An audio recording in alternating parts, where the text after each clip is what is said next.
Esse artigo, então, ele trata de um conteúdo que é ministrado numa disciplina que se chama Arquitetura e Indústria, que é ministrada para alunos de terceiro ano do curso de graduação de arquitetura.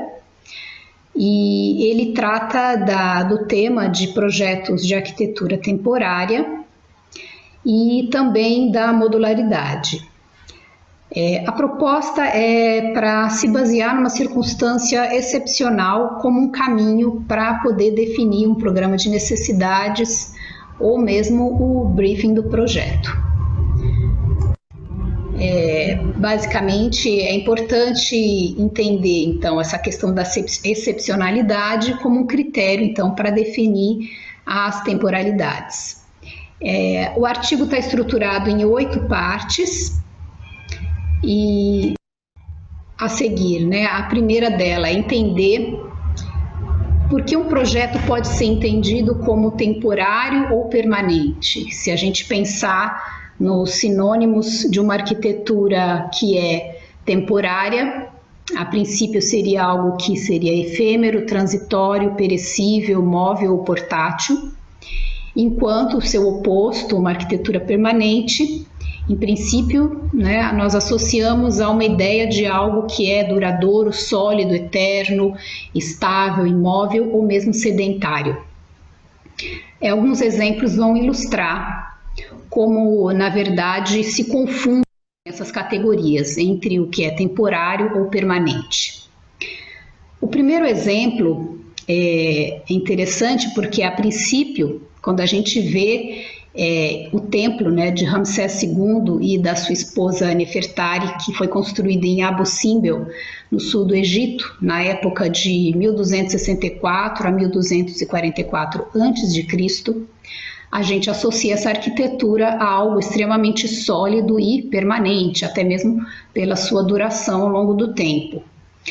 Mas, segundo essa abordagem, o que aconteceu com essa obra? Ela precisou ser realocada porque essa área passou a ser alagada devido à construção de um lago artificial no início dos anos 60 para a construção de uma usina hidrelétrica, e a necessidade de transpor, de mudar esse templo de localização, impôs essa necessidade de transporte.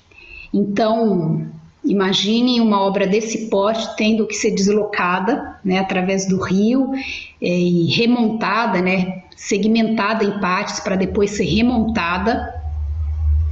E o que é mais interessante, não se tratava de planejar algo antecipadamente para ser relocável, mas de planejar como realocar algo que não foi previsto uma necessidade de mobilidade. Então, a partir dessa ideia, desse conceito da possibilidade de uma arquitetura ser móvel ou transportada para outro local, a primeira consideração é que o planejamento de como fazer esse transporte é um requisito crucial e primordial.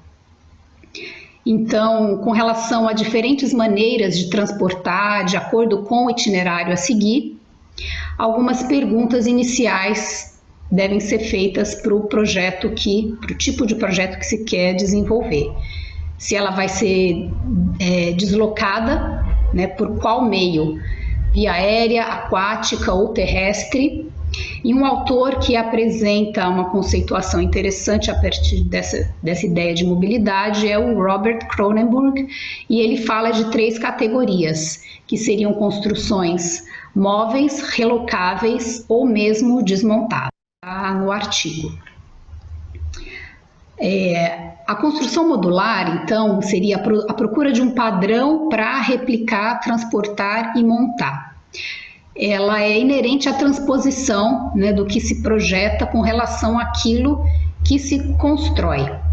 E é importante também esse desenvolvimento no sentido de poder reproduzir e padronizar, na medida do possível, essa arquitetura.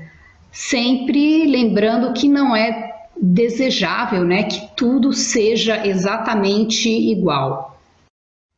Então, alguns exemplos de projeto que trouxeram algumas lições foram justamente do período pós-guerra, né, sobre a reconstrução temporária que gradualmente se torna permanente. Tem um projeto que inicialmente o Le Corbusier, né, propôs em 1914, que é o sistema construtivo chamada Casa Dominó, a gente chama no Brasil de Casa Dominó, que é constituído por lajes planas, pilares e fundações em concreto, armado estrutural, de forma que a planta da casa é independente da estrutura, e aí você tem uma grande liberdade de projeto e de reposicionamento das paredes. A partir desse conceito, tem uma proposta recente, que é a que está ilustrado nessa imagem, que é a Table House, que é um tipo de projeto de abrigo que poderia ser considerado transitório, que foi feito na cidade do Cabo, na África do Sul, em 2015, e que ela é feita em períodos. Então, primeiro você tem a construção dessa estrutura em forma de mesa, que é a parte estrutural e fundamental do projeto, e gradualmente esse abrigo ele pode ser incrementado de acordo com quanto mais recursos você tem para aumentar essa obra e, enfim, aos poucos, em etapas, né, essa obra que é temporária, ela pode caminhar rumo o que seria a reconstrução da casa permanente. Ainda dentro desse tema de abrigos temporários, tem um outro caráter que é o mais comum que acontece, que é um temporário que acaba durando muito mais do que aquilo que ele foi previsto. Então, na verdade, ele não seria uma exceção. Aqui é um exemplo de um projeto que foi concebido pelo Cyril Hanap e Olivier Leclerc, da Air, e eu tive a oportunidade de ver agora em fevereiro desse ano, de 2020, a obra está lá ainda construída. Em princípio, foi uma proposta de um centro, né, para moradores de rua, que teria um caráter excepcional de duração de 3 anos.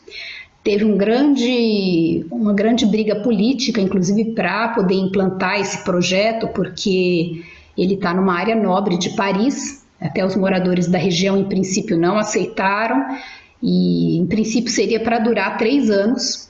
E eles conseguiram, né, a licença para prorrogar essa permanência dessa obra por 5 anos, pelo menos. E ela ainda está lá, quando eu comentei que eu visitei. E o que normalmente acontece com os abrigos temporários, principalmente construções após desastres, é que são pensadas para durar muito pouco e, na verdade, acabam permanecendo muito mais, porque as pessoas não têm para onde retornar, não existe um planejamento ou mesmo uma forma de realocar essas pessoas, e os abrigos temporários acabam durando muito mais do que foi previsto. Outro tipo de caráter móvel, né, de um projeto móvel que pode ter um caráter permanente, são os trailers, aqui ilustrado com o exemplo do Airstream, que é um ícone dos trailers, né, da época da década de 1970, e até imaginando que algo que seria muito um ícone de um estilo americano de viver, né, com liberdade e nas estradas, e que permanece, na verdade, até os dias de hoje. Seria uma outra forma de entender um caráter duradouro, né, de algo que durou por muito mais do que um momento para o qual ele foi planejado. A constituição de urbanismos temporários também é outro exemplo. Teve uma exposição, Does Permanence Matter? Ephemeral Urbanism, que mapeou exemplos de cidades temporárias, né, no mundo todo, desde acampamentos militares, campos de refugiados, cidades temporárias de mineração, festivais religiosos e culturais, que tem no mundo todo. E tem esse exemplo, que é o mais grandioso de todos, que é o Kumbh Mela, que é um festival religioso que dura 5 semanas e que pode hospedar até 7 milhões de habitantes, com picos de até 20 milhões de pessoas, que assim, envolve uma logística absurda para que isso aconteça, e realmente são situações temporárias. Elas têm um fim determinado, e é um período relativamente curto para todo investimento que é feito. Bem, por fim, o método então que se propõe tem algumas diretrizes de projeto, né, a partir de algumas perguntas que precisam ser feitas para iniciar o desenvolvimento do projeto. Qual seria essa circunstância excepcional que vai ser analisada? Qual é um problema específico dentro dela que vai ser resolvido? Quem vai ser servido por essa estrutura ou por esse equipamento?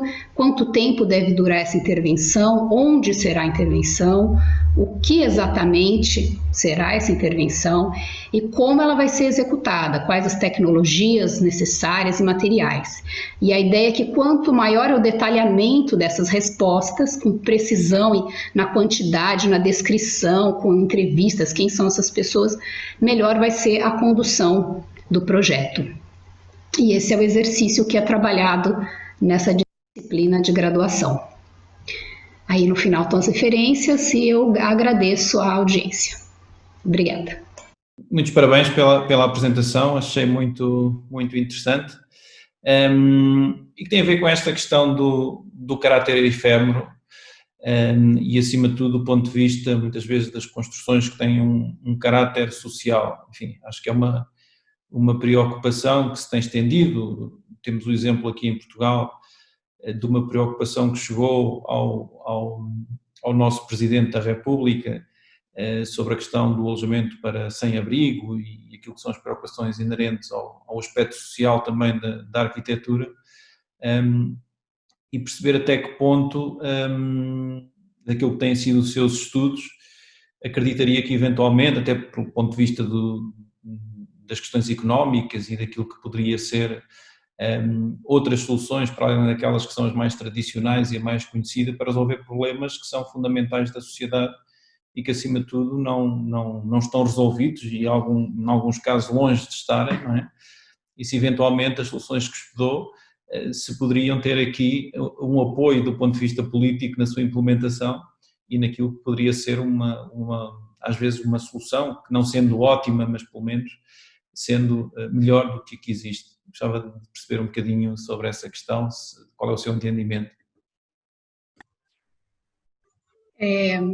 Eu acho que depende, assim, principalmente em termos de abrigos temporários, né, a questão específica é muito importante. Então, para cada local, por exemplo, existe no Brasil uma situação política específica para os tipos de abrigos temporários que poderiam ser implementados. Eu não sei em Portugal como que funciona isso. E se esse abrigo, por exemplo, se ele é decorrente de uma situação, por exemplo, de uma inundação de uma cidade onde as pessoas precisam, por um período também limitado de tempo, que seja 15 dias, ficarem abrigadas num local. Então, eu acho que quando se trata de abrigo temporário, é importante esse onde, por isso que existem aquelas questões, né? Onde vai acontecer isso, quanto tempo, se existe um tempo previsto para isso acontecer, porque quando não há, realmente, a gente esbarra numa outra área que é, de fato, da habitação social, que, na verdade, você requer um planejamento, né? Que a própria política pública ofereça uma maneira de consolidar, de reconstituir a habitação para essas pessoas. Então, eu acho que é para qual situação, e aí dentro do projeto que a gente tenta exercitar com os alunos para poder julgar e tentar fazer um projeto mais adequado para aquela situação específica, né, para aquele contexto.